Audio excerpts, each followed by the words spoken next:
Hey guys, welcome to government jobs Gyan YouTube channel. Guys, आज की इस वीडियो में हम बात करेंगे आंगनवाड़ी हेल्पर के new recruitment notification online form apply process के बारे में। जी हाँ दोस्तों, यूपी आंगनवाड़ी के अंतर्गत 10,000 से ज़्यादा आंगनवाड़ी हेल्पर के खाली पदों को भरने के लिए नोटिफिकेशन रिलीज हो चुके हैं। कैसे आप इन भर्तियों में पार्टिसिपेट करने के लिए अपने फॉर्म अप्लाई कर सकते हो बिना कोई मिस्टेक किए हुए, इसकी पूरी जानकारी हम आपको स्टेप बाय स्टेप रजिस्ट्रेशन से लेकर प्रिंट तक इस वीडियो में देंगे। बस आपको इस वीडियो को स्किप के बिना शुरू से लेकर एंड तक देखना है। उसके बाद वीडियो पसंद आए तो इसे लाइक और शेयर कर दें। चैनल पर नए हो तो इसे सब्सक्राइब कर लें। साथ ही साथ आपको फॉर्म अप्लाई करते हुए जो जो भी प्रॉब्लम फेस हो रही है उन सभी का हल आपको इस वीडियो में मिल जाएगा। तो बिना कोई वक्त गंवाए चलिए शुरू करते हैं। आपको इस वीडियो के डिस्क्रिप्शन बॉक्स में हमारी वेबसाइट IND-sarkari-naukri.in के इस पेज का लिंक मिल जाएगा। यहाँ पर आपको इस भर्ती के रिगार्डिंग सभी डिटेल्स प्रोवाइड कर दी गई है। यूपी आंगनवाड़ी के अंतर्गत आंगनवाड़ी हेल्पर के 10,000 से ज़्यादा खाली पदों को भरने के लिए नोटिफिकेशन रिलीज हो चुके हैं। आप सभी एलिजिबल कैंडिडेट अप्लाई कर सकते हो।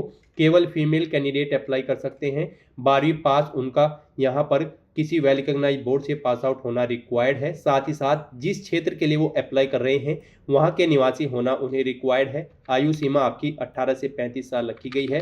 डिस्ट्रिक्ट वाइज वैकेंसी की डिटेल आप यहाँ से चेकआउट कर सकते हो। किस डिस्ट्रिक्ट में कितनी नंबर ऑफ वैकेंसीज है, कब से कब तक आप फॉर्म अप्लाई कर सकते हो। एप्लीकेशन स्टार्टिंग डेट और लास्ट डेट भी यहाँ पर दे दी गई है। साथ ही साथ उसके नोटिफिकेशन का लिंक भी आपको दे दिया गया है। आप यहाँ पर जिस भी डिस्ट्रिक्ट के आंगनवाड़ी हेल्पर की पोस्ट के लिए अप्लाई करना चाहते हैं उसके सामने नंबर ऑफ वैकेंसी चेकआउट कर सकते हो। कब से कब तक उसके फॉर्म भरे जाएंगे वो डेट आपको दे दी गई है। और क्लिक हियर के लिंक पर क्लिक करके आप उस डिस्ट्रिक्ट के आंगनवाड़ी हेल्पर का ऑफिशियल नोटिफिकेशन ओपन करके उसमें से पूरी डिटेल रीड आउट करें। यहाँ से आप सभी डिटेल चेकआउट कर सकते हो। डिस्ट्रिक्ट वाइज फीस आपको इस भर्ती में पार्टिसिपेट करने के लिए जमा नहीं करानी है, बिल्कुल फ्री ऑफ कॉस्ट आप अप्लाई कर सकते हो। गाइज, यहाँ पर आप चेकआउट कर सकते हो। ललितपुर में 262 वैकेंसी है, शामली में 242, सीतापुर में 1408, लखीमपुर खीरी में 1407 वैकेंसी है, प्रतापगढ़ में 1274, गाजियाबाद में 411। यहाँ से आप डिस्ट्रिक्ट वाइज वैकेंसीज की डिटेल चेकआउट कर सकते हो। सिलेक्शन आपका बिना किसी एग्जाम के मेरिट के आधार पर होगा। आप यूपी से ऑनलाइन मोड में अप्लाई कर सकते हो। उसके लिए आपको इस पेज को नीचे स्क्रॉल डाउन करते हुए इंपॉर्टेंट लिंक सेक्शन में आना है। ऑफिशियल नोटिफिकेशन PDF लिंक पर क्लिक करके इस भर्ती के नोटिफिकेशंस को ओपन कर लेना है और इनमें से आपको पूरी डिटेल रीड कर लेनी है। यहाँ पर गाइज आपको इनकी वेबसाइट पर लेटेस्ट वैकेंसीज के इस सेक्शन में आना है। यहाँ पर आपको डिस्ट्रिक्ट वाइज वैकेंसीज की डिटेल दी गई है। आप जिस डिस्ट्रिक्ट के लिए अप्लाई करना चाहते हैं यहाँ पर आप उस डिस्ट्रिक्ट की व्यू ऑफिशियल नोटिस लिंक पर क्लिक करके ऑफिशियल PDF ओपन कर लें और उनमें से आप पूरी डिटेल रीड कर लें। आपके सामने PDF कुछ इस तरह से शो होगी। यहाँ से आप ऑफिशियल नोटिफिकेशन ओपन करके उनमें से पूरी डिटेल चेकआउट कर सकते हो, या फिर आपको हमारी वेबसाइट के इसी पेज पर ही डिस्ट्रिक्ट वाइज वैकेंसीज के नोटिफिकेशन दिए गए हैं। आप क्लिक हियर के लिंक्स पर क्लिक करके वैकेंसी के नोटिस ओपन करके उनमें से आप पूरी डिटेल रीड कर सकते हो और उसके बाद फिर आपको यहाँ पर अप्लाई करना है। अप्लाई करने के लिए भी आपको हमारी वेबसाइट के इसी पेज पर ही अप्लाई ऑनलाइन का लिंक दिया गया है। जैसे ही आप इस लिंक पर क्लिक करेंगे आपके सामने यहाँ पर उत्तर प्रदेश आंगनवाड़ी का ये पोर्टल ओपन होगा। गाइज, यहाँ पर आने के बाद अगर आपने पहले से रजिस्ट्रेशन कर रखा है तो आपको अपना मोबाइल नंबर एंटर करना है, अपना पासवर्ड आपको एंटर करना है, ये कैप्चा कोड आपको यहाँ पर देना है और उसके बाद आपको लॉगिन की स्टेप पर क्लिक करते हुए अपने डैशबोर्ड में लॉगिन करके अपना फॉर्म अप्लाई कर लेना है। और अगर आप इस भर्ती के लिए फर्स्ट टाइम अप्लाई करने जा रहे हो तो सबसे पहले यहाँ पर आपको अपना रजिस्ट्रेशन करना होगा। उसके लिए आपको यहाँ पर क्लिक टू रजिस्टर / पंजीकरण हेतु क्लिक करें, ये लिंक दिया गया है, आपको इस पर क्लिक करना है और सबसे पहले यहाँ पर आपको अपना रजिस्ट्रेशन कर लेना है। आपके सामने रजिस्ट्रेशन का फॉर्म कुछ इस तरह से शो होगा।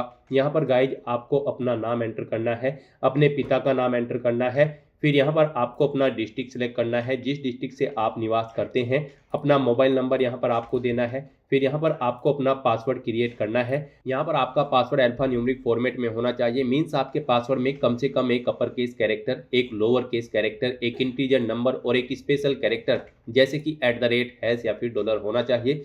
इस तरह से यहाँ पर आपको अपना पासवर्ड रेडी करना है। फिर आपको अपना आधार नंबर यहाँ पर एंटर करना है, अपनी ईमेल ID आपको यहाँ पर देनी है, ये कैप्चा कोड आपको यहाँ पर एंटर करना है और उसके बाद गाइज फिर आपको यहाँ पर रजिस्टर / पंजीकरण करें के स्टेप पर क्लिक करना है। इस तरह से यहाँ पर आपका रजिस्ट्रेशन सक्सेसफुली कंप्लीट हो जाएगा। आपको मैसेज शो हो जाएगा, आपने सफलतापूर्वक पंजीकरण कर लिया है।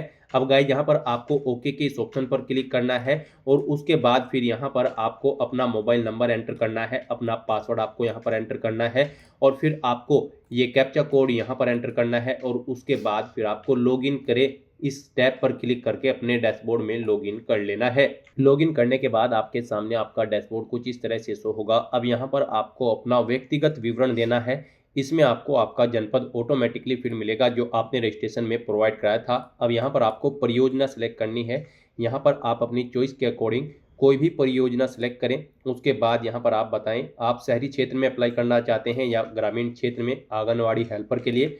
उसके बाद यहाँ पर आपको ग्राम पंचायत या फिर वार्ड का नाम सेलेक्ट करना है आपके इन परियोजना के अकॉर्डिंग यहाँ पर आपको दे दिया गया है, आप सेलेक्ट करें। उसके बाद नए पंचायत का नाम यहाँ पर आप दें, फिर आप रिक्त आंगनवाड़ी केंद्र का नाम यहाँ पर सेलेक्ट करें। फिर यहाँ पर आपको अपना नाम हिंदी में एंटर करना है, फिर उसे अपने नाम को आपको अंग्रेजी में यहाँ पर एंटर करना है। हिंदी में एंटर करने के लिए आप गूगल ट्रांसलेट पर जाएं, वहाँ पर अपना नाम हिंदी में टाइप करें, उसे वहाँ से कॉपी करें और यहाँ पर आप पेस्ट कर दें। फिर आपको अपने फादर का नाम यहाँ पर एंटर करना है। उसके बाद यहाँ पर आपको अपनी मदर का नाम यहाँ पर एंटर करना है। अपना मैरिटल स्टेटस आपको बताना है, आप मैरिड हो या फिर अनमैरिड। फिर आपको आपका मोबाइल नंबर यहाँ पर ऑटोमेटिकली फिर मिल जाएगा जो आपने रजिस्ट्रेशन टाइम पे प्रोवाइड करा था। उसके बाद यहाँ पर आपको अपने एड्रेस की डिटेल प्रोवाइड करनी है। यहाँ पर आपको अपना स्थायी पता एंटर करना है। उसके बाद यहाँ पर आपको अपने पत्र व्यवहार का पता यहाँ पर एंटर कर देना है। अपना पिन कोड यहाँ पर आपको एंटर करना है। फिर यहाँ पर आपको अपनी जन्म तिथि सिलेक्ट करनी है। यहाँ पर आप इस ऑप्शन पर क्लिक करें, इस कैलेंडर में से अपनी जन्म तिथि सिलेक्ट करें। यहाँ पर आपकी आयु 18 से 35 वर्ष के बीच में होनी चाहिए। यहाँ पर आपकी आयु हाई स्कूल अथवा उसके समकक्ष प्रमाण पत्र के अकॉर्डिंग ही मान्य होगी। यदि कोई महिला विवाहित है तो आवेदन ससुराल के निवास प्रमाण पत्र के आधार पर ही करें। हम आपको यहाँ पर डिटेल दे दें, आपको बता दिया गया है। फिर यहाँ पर आप जो डेट ऑफ बर्थ सेलेक्ट करेंगे उसके अकॉर्डिंग आपके वर्ष माह और दिन यहाँ पर शो कर दिए जाएंगे आपको कैलकुलेट करके। फिर गाइज यहाँ पर आपको अपना हाई स्कूल का प्रमाण पत्र अपलोड करना है। उसका साइज यहाँ पर 200 KB से कम होना चाहिए। वो PNG, JPG या फिर JPG फॉर्मेट में होना चाहिए। ये डॉक्यूमेंट अपलोड करने के लिए आपको चूज फाइल के ऑप्शन पर क्लिक करना है, फाइल को सिलेक्ट कर लेना है और यहाँ पर उसे अपलोड कर देना है। उसके बाद आपको यहाँ पर अगला के इस ऑप्शन पर क्लिक करना है। नेक्स्ट यहाँ पर आपको कुछ और अपनी पर्सनल डिटेल देनी है। यहाँ पर अब आपको अपनी श्रेणी सिलेक्ट करनी है, यानी कि आप किस कैटेगरी के अंतर्गत आते हैं। यहाँ पर आप अपने अकॉर्डिंग ऑप्शन सेलेक्ट करें। उसके बाद यहाँ पर आप अपनी उप श्रेणी सेलेक्ट करें।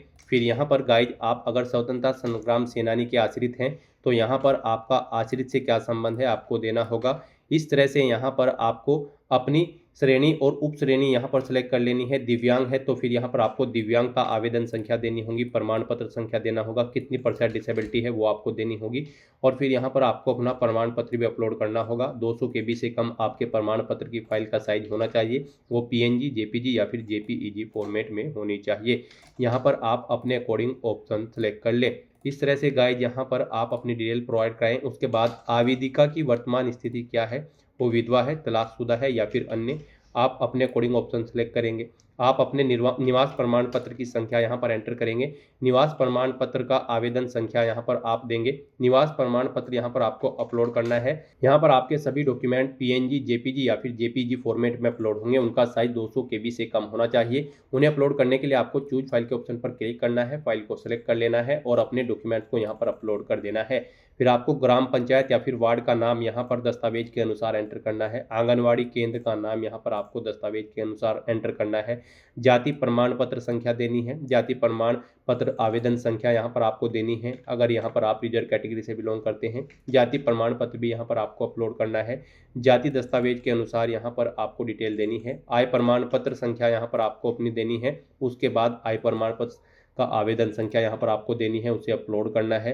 कुल वार्षिक आय के दस्तावेज के अनुसार यहाँ पर आपको अपनी कुल वार्षिक आय देनी है आय प्रमाण पत्र के अकॉर्डिंग। जारी करने की तारीख यहाँ पर आपको सिलेक्ट करनी है, किस डेट को आपका आय प्रमाण पत्र जारी हुआ है वो डेट आपको सिलेक्ट कर लेनी है। यहाँ पर आपको ये डिटेल्स अपने इन डॉक्यूमेंट्स को अपने पास रख के फिल करनी है। जब आप फॉर्म अप्लाई करेंगे आपके पास निवास प्रमाण पत्र हो, जाति प्रमाण पत्र हो, आय प्रमाण पत्र हो, अगर आप रिजर्व कैटेगरी के अंतर्गत आते हैं तो फिर आपको उनकी डिटेल उनमें से चेकआउट करते हुए यहाँ पर केयरफुली फिल करनी है। फिर यहाँ पर आपसे पूछा गया है कि क्या आप BPL श्रेणी के अंतर्गत आते हैं, अगर आते हैं तो हाँ करेंगे, नहीं आते हैं तो नहीं करेंगे। इस तरह से अपने सभी डिटेल्स प्रोवाइड करने के बाद फिर गाइस यहाँ पर आपको अगला के इस ऑप्शन यानी कि नेक्स्ट के इस ऑप्शन पर क्लिक करना है। नेक्स्ट यहाँ पर आपको अपनी एजुकेशनल क्वालिफिकेशन की डिटेल प्रोवाइड करनी है। गाइस यहाँ पर आंगनवाड़ी हेल्पर की इस भर्ती में पार्टिसिपेट करने के लिए केवल फीमेल कैंडिडेट अप्लाई कर सकती हैं। उनका 12वीं क्लास पास आउट होना जरूरी है किसी वेल रिकॉग्नाइज्ड बोर्ड या फिर स्कूल से। साथ ही साथ जिस क्षेत्र के लिए आप अप्लाई कर रहे हैं वहाँ का निवास प्रमाण पत्र, वहाँ के निवासी आपका होना जरूरी है। तो यहाँ पर अब आपको अपनी क्वालिफिकेशन की डिटेल प्रोवाइड करनी है। गाइस यहाँ पर सबसे पहले आपको अपनी 12वीं क्लास की डिटेल प्रोवाइड करनी है। विद्यालय का नाम देना है, फिर बोर्ड का नाम देना है जिस बोर्ड से आपने अपनी 12वीं क्लास पास आउट की है, कब पास आउट की है, यहाँ पर वो वर्ष एंटर कर देना है। उसके बाद यहाँ पर आपने टोटल मार्क्स कितने थे यहाँ पर आप बताएं 12वीं में, उसमें से आपने कितने मार्क्स ऑब्टेन किए थे वो यहाँ पर आपको एंटर करने हैं। इनके अकॉर्डिंग आपकी परसेंटेज कैलकुलेट करके यहाँ पर आपको शो कर दी जाएगी। फिर यहाँ पर आपको अपनी 12वीं की मार्कशीट अपलोड कर देनी है। आपको यहाँ पर चूज फाइल के ऑप्शन पर क्लिक करना है, फाइल को सेलेक्ट कर लेना है और अपनी 12वीं की मार्कशीट अपलोड करनी है। फिर आपको अपना 12वीं का जो प्रमाण पत्र है वो भी ऐसे यहाँ पर चूज फाइल के ऑप्शन पर क्लिक करते हुए अपलोड कर देना है। आपके डॉक्यूमेंट यहाँ पर 200 KB से कम होने चाहिए, PNG, JPG या फिर JPG फॉर्मेट में फाइल का टाइप होना चाहिए। इस तरह से यहाँ पर आपको अपनी 12वीं क्लास की डिटेल प्रोवाइड करनी है। फिर आपने अगर ग्रेजुएशन या पोस्ट ग्रेजुएशन कर रखी है तो उसकी डिटेल भी आप सेम यहाँ पर प्रोवाइड कर सकते हैं। नहीं कर रखी है तो इन कॉलम्स को आप खाली छोड़ सकते हैं। इस तरह से अपनी क्वालिफिकेशन की डिटेल प्रोवाइड करने के बाद फिर यहाँ पर आपको अगला यानी कि नेक्स्ट के इस ऑप्शन पर क्लिक करना है। नेक्स्ट यहाँ पर आपको अपना फोटो और सिग्नेचर अपलोड करने हैं। यहाँ पर आपकी फोटो की जो फाइल होगी उसका साइज 200 KB से कम होना चाहिए। सिग्नेचर की फाइल का साइज भी 200 KB से कम होना चाहिए। यहाँ पर आपका जो फोटो होगा उसकी हाइट 170 पिक्सल और विड्थ 180 पिक्सल के बीच में होनी चाहिए। आवेदिका के जो हस्ताक्षर होंगे उनकी भी यहाँ पर साइज दिया गया है। जो हस्ताक्षर के साइज है उनकी हाइट 70 पिक्सल और विड्थ 180 पिक्सल के बीच में होनी चाहिए। तो यहाँ पर इस फॉर्मेट में आपको अपना फोटो और सिग्नेचर अपलोड करने हैं। फोटो और सिग्नेचर अपलोड करने के लिए आपको चूज फाइल के ऑप्शन पर क्लिक करना है, फाइल को सिलेक्ट कर लेना है और 1 बाय 1 करके यहाँ पर आपको अपना फोटो और सिग्नेचर अपलोड कर देने हैं। और उसके बाद फिर गाइस यहाँ पर आपको अगला यानी कि नेक्स्ट के इस ऑप्शन पर क्लिक करना है। फिर आपके सामने डिक्लेरेशन सेक्शन ओपन होगा। यहाँ पर आप डिक्लेरेशन सेक्शन में इन डिटेल्स को रीड आउट करें, इस चेकबॉक्स को ओके करें और फिर गाइस यहाँ पर आप अगला यानी कि नेक्स्ट के इस ऑप्शन पर क्लिक कर दें। नेक्स्ट यहाँ पर आपको आपके एप्लीकेशन फॉर्म का पूरा प्रीव्यू शो कर दिया गया है। आपको सभी डिटेल्स केयरफुली चेकआउट करनी है। इस पेज को नीचे स्क्रॉल डाउन करना है। गाइस यहाँ पर आप प्रिंट के ऑप्शन पर क्लिक करके अपने एप्लीकेशन फॉर्म का प्रिंट आउट ले सकते हैं। इसमें कोई मिस्टेक है तो आप यहाँ पर पिछला यानी कि बैक के इस ऑप्शन पर क्लिक करके एडिट कर सकते हैं। और अगर सभी चीजें ओके हैं तो बस यहाँ पर गाइस अब आपको अगला यानी कि नेक्स्ट के इस ऑप्शन पर क्लिक करना है। उसके बाद आपके सामने ये पॉपअप शो होगा। अब यहाँ पर आपको कंफर्म की स्टेप पर क्लिक करना है। यहाँ पर आपका एप्लीकेशन फॉर्म सक्सेसफुली सबमिट हो चुका है, आपको मैसेज शो कर दिया गया है और एक OTP यहाँ पर आपके रजिस्टर्ड मोबाइल नंबर पर सबमिट किया गया है। तो यहाँ पर आप ओके के इस ऑप्शन पर क्लिक करें, वो OTP आप यहाँ पर एंटर करें और उसके बाद गाइज फिर आप यहाँ पर ये कैप्चा कोड इस बॉक्स में एंटर करें और फिर वेरीफाई/सत्यापित करें के इस ऑप्शन पर क्लिक कर दें। OTP किसी कारणवश नहीं आया है तो यहाँ पर आप रिसेंट OTP के इस ऑप्शन पर क्लिक करके OTP दोबारा से अपने मोबाइल फोन पर मंगा सकते हैं। इस तरह से यहाँ पर आपका एप्लीकेशन फॉर्म सक्सेसफुली सबमिट हो चुका है। आपको आपके डैशबोर्ड में रिडायरेक्ट कर दिया गया है। यहाँ पर आप व्यू डिटेल के इस ऑप्शन पर क्लिक करके अपने एप्लीकेशन फॉर्म का एक हार्ड कॉपी प्रिंट आउट ले सकते हो फ्यूचर यूज के लिए, फ्यूचर रेफरेंस के लिए। और यहाँ पर आपको एक एप्लीकेशन नंबर भी दे दिया गया है, आप इसे केयरफुली नोट डाउन कर ले फ्यूचर यूज के लिए। ये एप्लीकेशन नंबर आपको आपके फॉर्म के प्रिंट आउट में भी मिल जाएगा, वहां से आप इसे नोट डाउन करके रख ले फ्यूचर यूज के लिए। और गाइस यहाँ पर अगर आप सेम ग्राम पंचायत या फिर वार्ड में एक से ज्यादा स्थान के लिए अप्लाई करना चाहते हैं तो आप यहाँ पर दोबारा से ग्राम पंचायत सेलेक्ट करें, रिक्त आंगनवाड़ी केंद्र का नाम यहाँ पर सेलेक्ट करें और अप्लाई कर ले, सेम ऐसे ही जैसे यहाँ पर हमने आपको इस पोस्ट के लिए अप्लाई करके दिखाया है। तो दोस्तों ऐसे आप आंगनवाड़ी हेल्पर की इस भर्ती के लिए अपने फॉर्म अप्लाई कर सकते हो बिना कोई मिस्टेक किए हुए। आज की इस वीडियो में बस इतना ही। आई होप ये वीडियो आपको पसंद आई होगी। अगर पसंद आई हो तो इसे लाइक और शेयर करें, चैनल पर नए हो तो इसे सब्सक्राइब कर लें। Thanks for watching.